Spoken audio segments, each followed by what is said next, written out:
Cuando hablamos de este tema de la gracia de Dios, realmente estamos entrando a una enseñanza que no nada más es importante, básica y fundamental en nuestra vida como creyentes, sino que además es una enseñanza que vamos a necesitar toda la vida. Realmente, cuando hablamos de la gracia de Dios, entramos a una lección que Dios dice que debe mantenerse profunda, sembrada profunda en nuestra vida, para poder realmente ser algo práctico en cada uno de nosotros. Cuando caminamos en la vida cristiana, Dios quiere recordarnos que necesitamos meditar en esto continuamente, porque de esto depende el éxito de nuestra vida espiritual. A veces no entendemos que el cristianismo, finalmente tú y yo como cristianos, somos los testigos del Señor Jesús.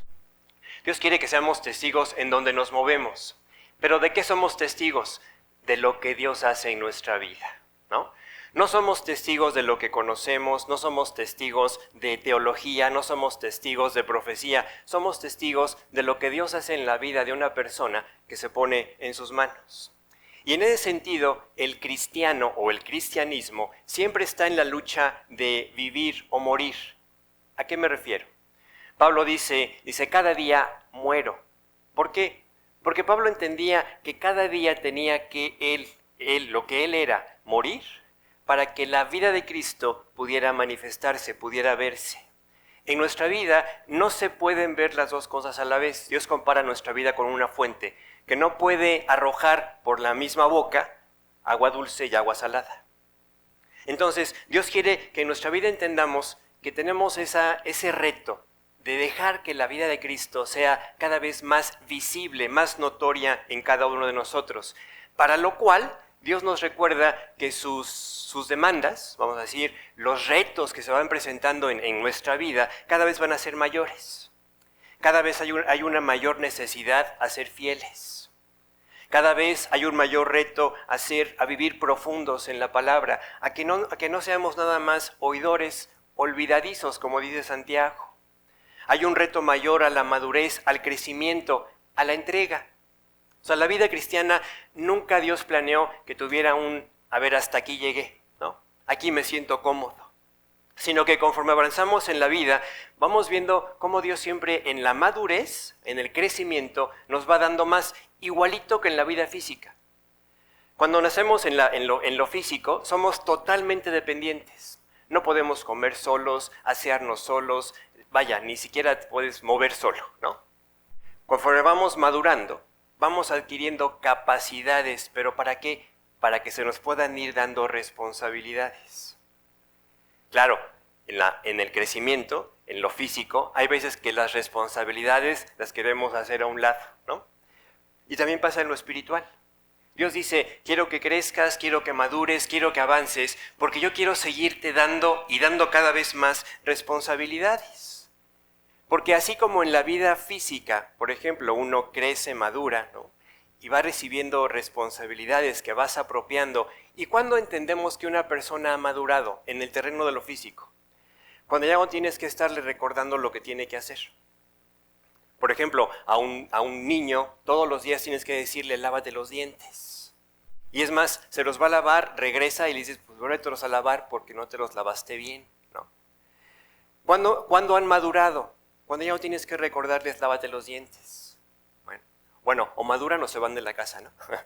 Se van a vivir solos y dicen, aquí ya nadie me va a decir lo que tengo que hacer, ¿no? Y entonces sonríe y la boca bien limpia. En la vida cristiana, Dios dice, ¿sabes? Van a llegar personas a la iglesia, al cuerpo de Cristo, que van a necesitar sintonizarse con los que ya están. ¿A qué me refiero? Que la persona que llega como convertida va a necesitar crecer, va a necesitar ser ayudada a avanzar. ¿Y dónde va a haber esto? Claro, en la enseñanza, en la palabra de Dios, en la Biblia, pero también es nuestra responsabilidad que lo pueda ver en nosotros. Y entonces, la demanda para mi vida es de fidelidad. La demanda para tu vida también es de profundidad, y es de madurez, y es de entrega. ¿Por qué? Porque esa es la forma en que los creyentes que van sumándose al cuerpo de Cristo van a ver, así se vive la vida cristiana. Y es una vida que siempre va dándonos más y más y más, pero también nos va pidiendo más. Por ejemplo, Jesús dice, al que mucho tiene, mucho se le pedirá.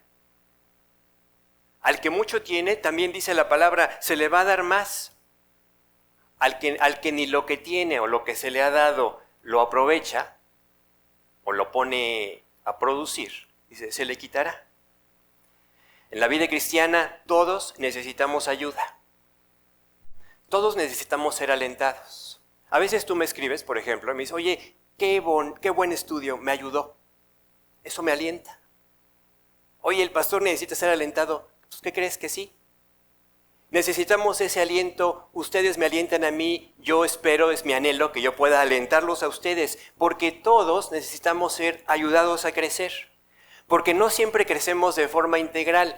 Podemos muchas veces, esto pasa muy seguido, crecer en conocimiento, pero no estar llevando las cosas a la práctica. Crecer en lo que la palabra de Dios dice, pero no en llevarlo a nuestra experiencia. Y otra vez, Dios dice, quiero que crezcas de manera integral. Es como otra vez el ejemplo en la familia, ¿no? Los muchachos a veces crecen en edad, crecen en estatura, pero no crecen vamos a decir, en su responsabilidad. Y esa es nuestra responsabilidad como padres, de ayudarlos a crecer íntegramente. Si ya creciste, ya estás grandote, ya te sale el bigote, ¿no? Pero también tiene que ser concordante, tiene que ir a la par de las responsabilidades que vas tomando. Cuando llegamos a la vida cristiana, lo primero que Dios nos dio fue su vida, su naturaleza. La naturaleza que viene de arriba.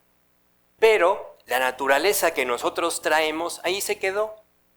Todos tenemos esa antigua naturaleza que es la responsable de que siempre haya resistencia al crecimiento.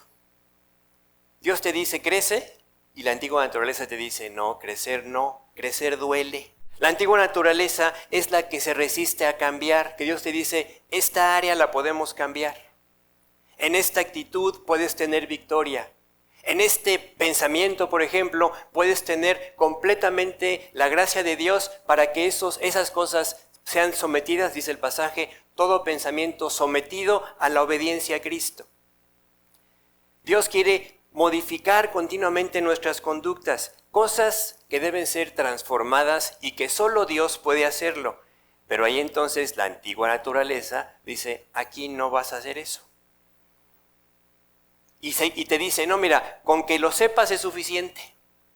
Y es donde a veces el creyente nos conformamos con saber lo que Dios tiene para nosotros, pero no tomarlo, no apropiarlo. Por ejemplo, para que lo entiendas mejor, la antigua naturaleza es la responsable de que aunque sabes que hay aspectos en tu vida que te hacen sufrir, y ahí estamos hablando de esos hábitos, de esas conductas, de esas debilidades que cada uno tiene, complejos, ¿no?, que te impiden ser feliz, y que sabes que tú no puedes cambiar, pero que Dios dice, yo te doy la gracia, yo te doy el poder, yo lo puedo hacer en ti, y la antigua naturaleza dice no, porque no quiere deshacerse de eso. Y entonces nos enfrentamos a la murmuración, y aunque sabemos que está mal, no la puedes dejar. Y viene el pensamiento de rencor, ¿no? Y dices, es que Dios, esto me está consumiendo, pero no puedes perdonar. Y viene así el deseo de, me hizo, le voy a hacer, ¿no? El deseo de venganza. Y como esto, surgen muchas cosas que son producto de nuestra antigua naturaleza. ¿Quién crees que produce el mal carácter? ¿De dónde crees que viene el temor? ¿De dónde crees que viene la falta de confianza? Todo esto es la antigua naturaleza. ¿De dónde surgen nuestros complejos? De la antigua naturaleza. Ahí está la rebeldía, ahí está el orgullo, etc. Y realmente estas son las cosas que Dios dice, si quieres, yo te puedo sacar adelante. Aunque son cosas que no podemos hacer y otras que sencillamente no podemos alcanzar, pensamos, la respuesta de Dios es, no puedes porque no te has arrojado a la gracia. El tema tan importante que estamos viendo en este estudio es que en la gracia de Dios encontramos verdaderamente la vida, la vida que Él planeó para nosotros. A veces nos damos cuenta y nos gozamos de escuchar a un creyente que dice, oye, compartí un folleto y la persona estaba receptiva y recibió a Cristo. Y tú dices, oye, esta persona tiene gracia, ¿por qué yo no? O te encuentras con una persona que te comparte, oye, fíjate que le estoy pidiendo a Dios que haga más en mi vida, y ves, notas efectivamente que Dios está haciendo más en tu vida, y tú dices, y yo no puedo ni con lo que tengo. Y dices, ¿por qué otros pueden tener victoria y yo no? El elemento diferenciador es gracia. O sea, porque tienen el mismo Dios, el mismo Salvador, el mismo Cristo en el corazón, pero uno, vamos a decir, está desenvolviéndose por la gracia que has querido aceptar, y otro está, vamos a poner en estos términos, maniatado. Jesús en el corazón, pero no puede estar produciendo lo que Él quiere producir, porque eso se produce cuando tú decides apropiar la gracia, tener victoria. ¿Sabes dónde empieza eso? Ese estancamiento o esa trampa, ese bache, empieza en nuestra vida cuando desarrollamos esta actitud, que nos sentamos aquí, por ejemplo, para el estudio, y piensas que lo que estás escuchando le queda muy bien al que tengo al lado, ¿no? Y empezamos a acomodar así los sacos, ¿no? Todos son de la medida del de enfrente, del de junto, del de atrás, del que no vino. Ah, ¿cómo no vino fulano? Esto es lo que necesitaba escuchar, ¿no? Y Dios dice, ¿y lo tuyo? ¿A qué hora te pones el que te toca a ti? Porque si nos ponemos en ese sentido, siempre vamos a pensar que la enseñanza es para alguien más. Es más, puedes decir, la enseñanza, esto tiene que vivirlo el pastor. Él sí tiene que vivir entregado, él sí tiene que vivir profundo, él sí tiene que vivir en la obediencia, él sí tiene que tener ese estándar de fidelidad que estoy escuchando. Yo no, yo soy light. Y entonces esa es la manera en que limitamos nosotros mismos en nuestro interior la gracia. Pablo le escribe en un momento a los corintios y les dice, necesitan ser ensanchados. Necesitan que en su corazón derriben esas barreras que les impide que la gracia vaya alcanzando los aspectos que tienen que estar bajo el control de Dios, bajo el control del Espíritu. Pero qué resistencia hay en nuestro interior a estas lecciones de aprender, de profundizar. Esta es una lucha constante, siempre va a haber esta lucha. Por un lado, tener esta lucha es bueno, te recuerda que eres salvo. Si no tienes esta lucha, aguas. Si no tienes esta lucha entre obedecer a Dios, avanzar, crecer, y ya estás así cómodo, y ninguna voz vamos a decir, te susurra al oído que necesitas avanzar. Si no hay esta lucha, ten cuidado, que a lo mejor ni salvo eres. Qué terrible sería que llegáramos un día así a la presencia de Dios. Oye, pero es que yo estuve toda mi vida asistiendo y escuchando y Jesús diga, no te conozco. Pero para los que sí lo conocemos, que tenemos y sabemos lo que es esta lucha de avanzo o no avanzo, y que decides, Dios, yo no puedo, pero quiero avanzar, quiero obedecer, quiero seguir. Dios nos recuerda, tengo un plan para ti. El plan de Dios, bueno, agradable, perfecto, no es un versículo nada más bonito que Dios dejó ahí para que se lo aprendieran los creyentes y nada más. No. Yo te pregunto, ¿crees realmente que Dios tiene un plan para tu vida? Dios siempre nos está llamando, siempre está invitándonos a más. Lo que Dios quiere recordarnos es que cuando Él dice, tengo un plan para tu vida, es un plan para que tú seas feliz, no para que Dios sea beneficiado. Cuando obedecemos, ¿quién es el beneficiado? Nosotros.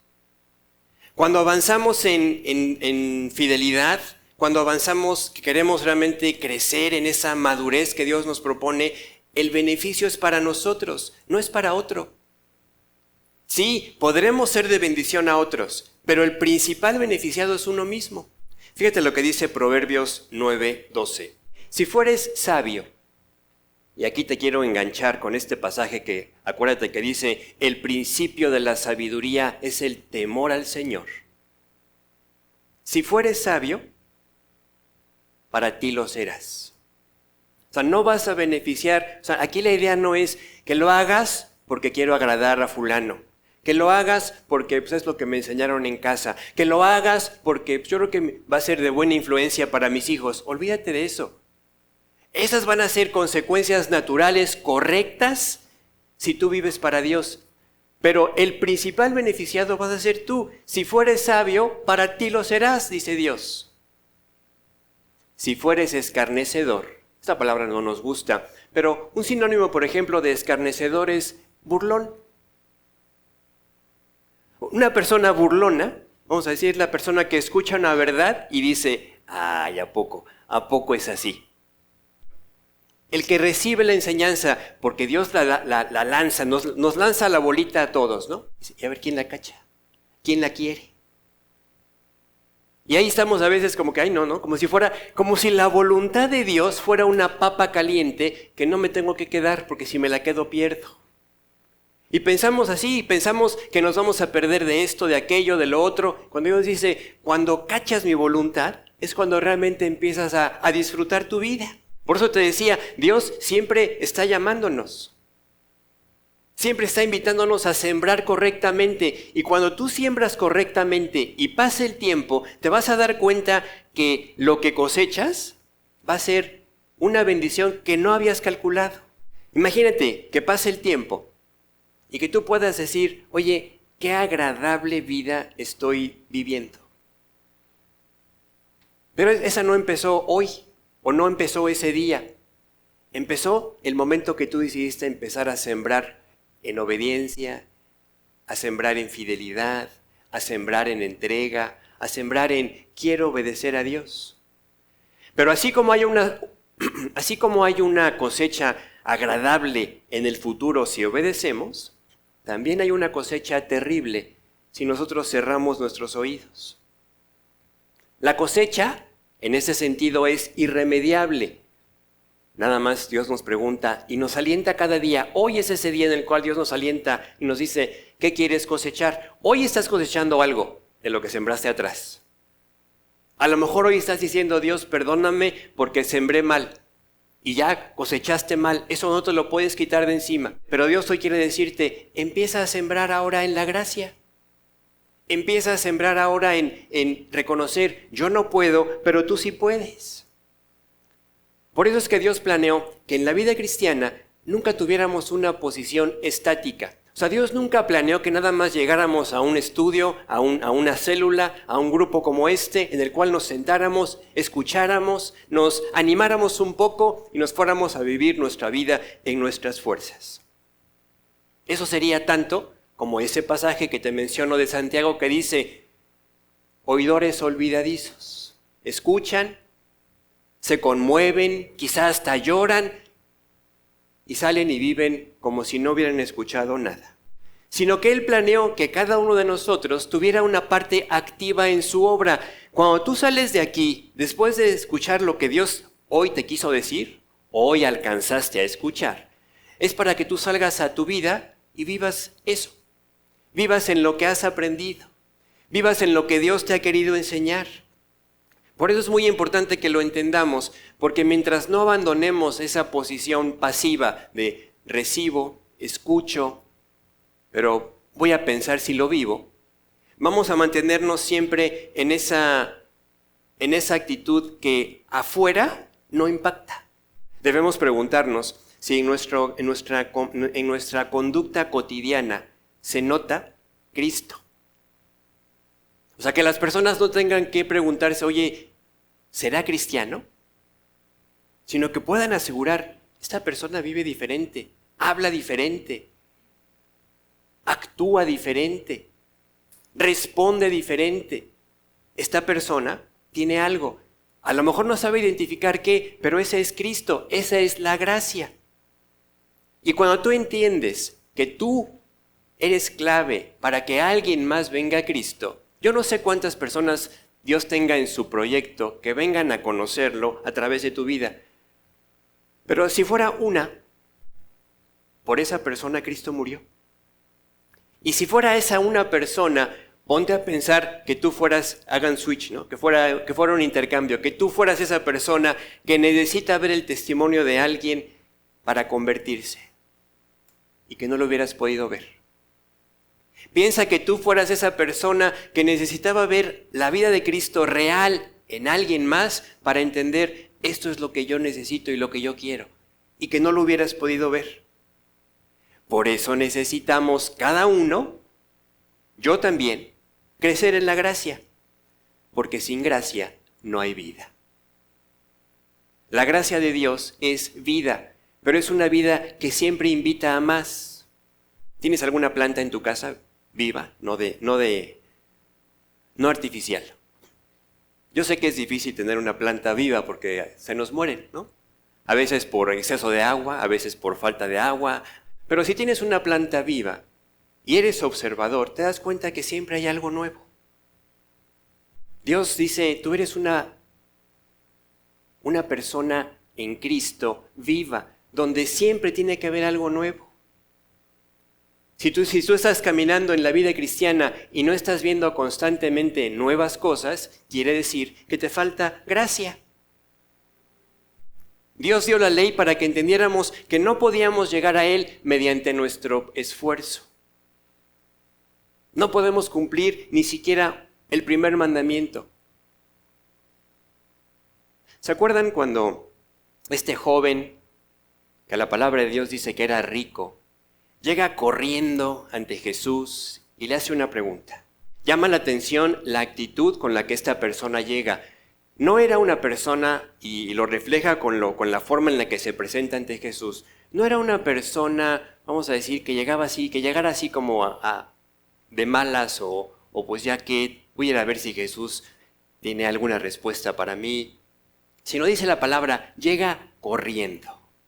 Y después de llegar corriendo, además se hinca ante Jesús. O sea, vamos a decir, demuestra de alguna manera cierta reverencia, cierta humildad ante la persona de Cristo. Vamos a leerlo en Marcos 10, 17, por favor. Dice el pasaje, al salía Jesús para seguir su camino. Vino uno corriendo, e hincando la rodilla delante de él, le preguntó, Maestro bueno, ¿qué haré para heredar la vida eterna? Esta persona demuestra que tenía al menos un interés en la eternidad. Un interés en las cosas de arriba. Y por eso llega con Jesús, Maestro bueno, ¿qué hago para asegurarme un lugarcito en la presencia de Dios? Jesús lo ve, conoce el corazón. Y Jesús le dice, mira, conoces los mandamientos. Acuérdate, Dios dio los mandamientos para que entendiéramos que no podíamos llegar a Dios cumpliéndolos porque era imposible para nosotros cumplirlos. Y Jesús le empieza a decir algunos de los mandamientos. Versículo 19. Los mandamientos sabes. Otra vez, hay un conocimiento, hay un antecedente de asentimiento intelectual por parte de esta persona. Los mandamientos sabes, no adulteres, no mates, no hurtes, no digas falso testimonio, no defraudes, honra a tu padre y a tu madre. Le cita algunos de los mandamientos para enfrentarlo a su incapacidad, para enfrentarlo a que él no los ha podido cumplir. Y sin embargo, ¿qué responde el joven? Señor, todo esto lo he guardado desde que soy chiquito. Todo esto lo he guardado desde mi juventud. Y entonces Jesús, dándose cuenta que no ha entendido nada, ¿no? Porque así somos, ¿no? O sea, Dios nos dice, mira, lo que te hace falta es la gracia. Ah, que me esfuerce. No, la gracia. Ah, que le eche ganas. No, la gracia. Y como Dios sabe que no ha entendido nada, le dice, te falta algo. A nosotros no nos gusta, cuando leemos ese tipo de pasajes, compararnos con este joven. Pero en la realidad es que muchos somos así. Nos gusta pensar de nuestra vida con un estándar muy, muy benévolo, ¿no? Nos gusta pensar de nuestra vida como que, oh, yo sí soy un buen padre, soy un buen hijo, soy un buen esposo, un buen hermano, soy un buen creyente. A lo mejor no el mejor, pero soy un buen creyente, ¿no? Y pensamos que cumplimos con nuestras responsabilidades, cumplimos con lo que Dios nos ha puesto delante y además, pues no mato, ¿no? No robo. Y entonces pensamos, y esa es la antigua naturaleza, pensamos que somos la personificación de la responsabilidad, espiritualidad y madurez. O sea, este joven así llegó. A ver, Dios, ¿qué quieres que haga? No, pues los mandamientos, cumple los mandamientos. ¿Ya? ¿Todos? Sí, todos. Cuando Jesús lo enfrenta a un mandamiento que no se lo expresa verbalmente, sino que le dice, mira, te falta algo. Ve, vende todo lo que tienes, dalo a los pobres y tendrás tesoros en el cielo. ¿Y qué hizo el joven? Se fue triste. Se fue triste porque había codicia en el corazón. Y ese mandamiento de no codiciarás era el asunto del cual, aunque Jesús se lo estaba evidenciando, él dijo, no, esto no lo voy a dejar. Así somos nosotros. Que muchas veces Dios se presenta ante nuestra vida y nos dice, oye, ¿y cómo va este asunto? Ay, Dios, ¿no te has dado cuenta de que el clima está...? Y le cambiamos el tema, ¿no? Y nos vamos a otro asunto. ¿Por qué? Porque cada uno en el interior sabe cuando Dios se refiere a ese asunto que no has querido entregar, ese asunto en el cual no has tenido victoria, ese asunto en el cual tú sufres y a lo mejor alguien más sufre a tu alrededor por ese mismo asunto. Y Dios dice, ¿y cómo va? Y como no queremos enfrentarnos, cuando no queremos enfrentarlo, tenemos que hacer lo que hizo este joven. Nos damos la media vuelta y nos vamos tristes. Aquí aprendemos algo. No importa quién nos diga algo si no queremos enfrentar la verdad. Aquí fue Jesús mismo el que le dijo a esta persona, a ver, tu problema es este. En tu corazón está lleno de confianza en tus posesiones, así no te puedo salvar. Tener posesiones, tener riqueza, no es pecado. El pecado es cuando esas posesiones toman el lugar de confianza, el lugar que debía ser el trono del Señor Jesús. Y qué triste se fue este muchacho porque no quiso enfrentar su realidad.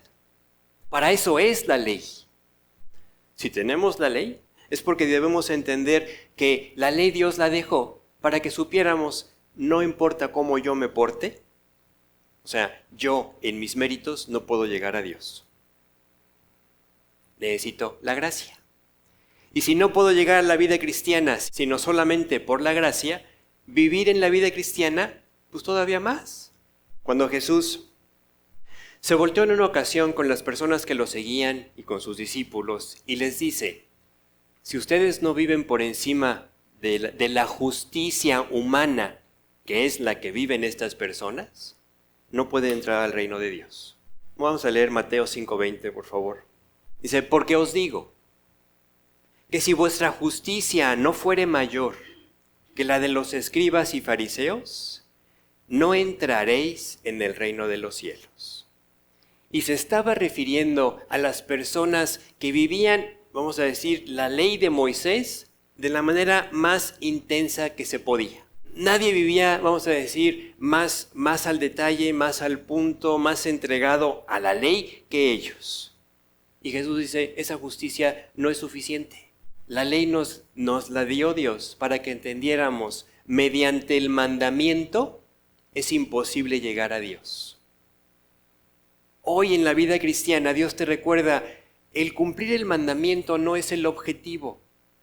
El objetivo es que dejes que mi vida fluya en ti, gracia, para que puedas cumplir el mandamiento. En el fondo, lo importante es quién lo está haciendo.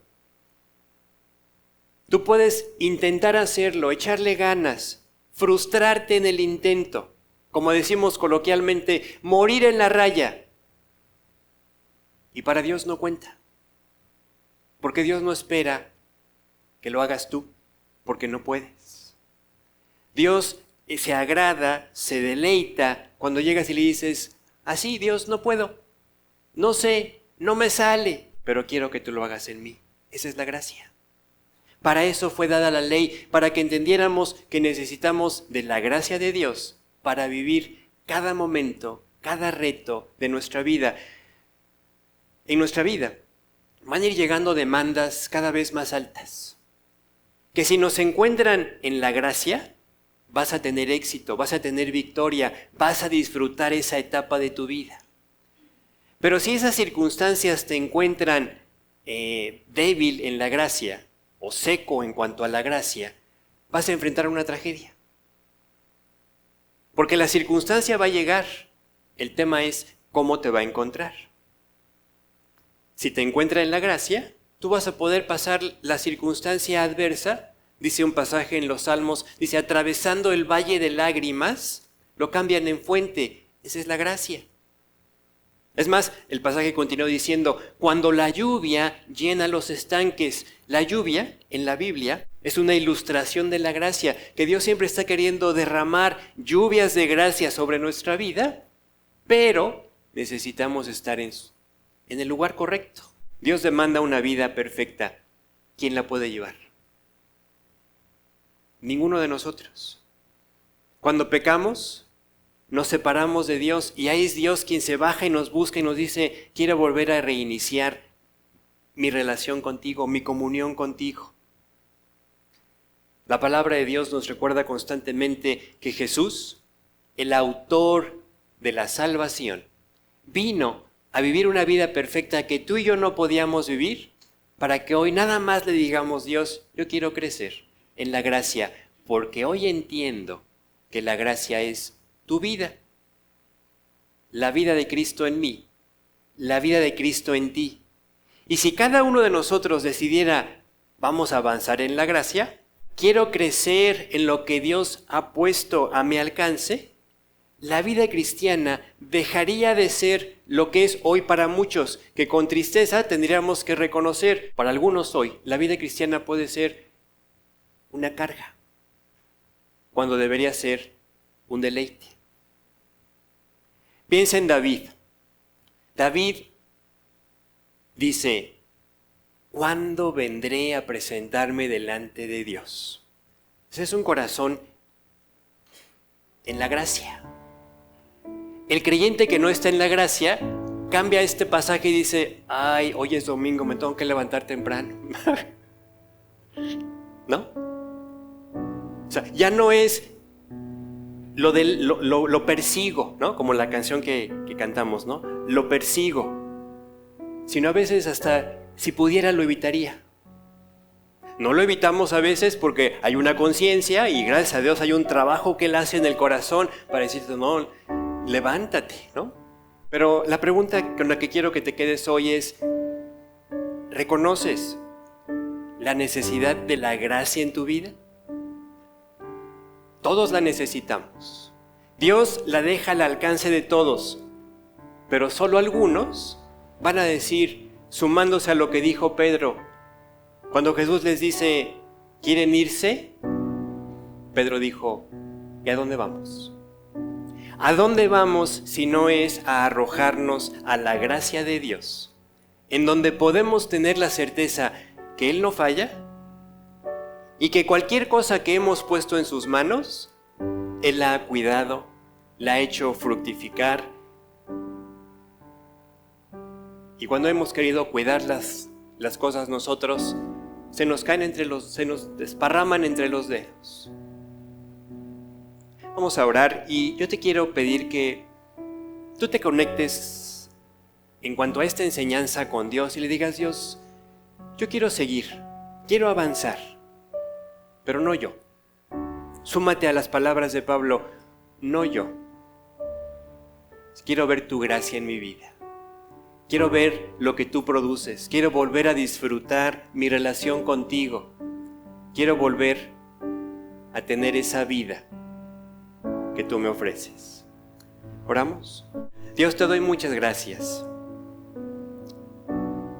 porque en este constante e intenso amor que nos tienes, inagotable, nos buscas en donde estamos, en nuestra necesidad, en nuestro dolor, en nuestra falta de gozo y de paz. Y ahí nos recuerdas que todo esto que nos hace falta está a nuestro alcance, en un solo lugar, en tu gracia. Una gracia que es suficiente para llevarnos a vivir en tu estándar una vida nueva, para llevarnos a disfrutar la vida que tú planeaste para cada uno, ese proyecto, ese plan en el cual tú quieres que cada uno de nosotros viva y seamos felices en tus manos. Dios, sabemos que te deleitas en cada uno de nosotros. Ahora queremos avanzar a que nuestra relación contigo vuelva a ser ese deleite, vuelva a ser ese gozo en el cual compartimos, como dice el pasaje, en el cual compartimos dulcemente los secretos, las cosas que nos vas compartiendo y revelando. Gracias, gracias por este amor. Y queremos ser útiles en tus manos para que otros puedan conocerte y puedan alcanzar también la gracia que salva y la gracia que da vida.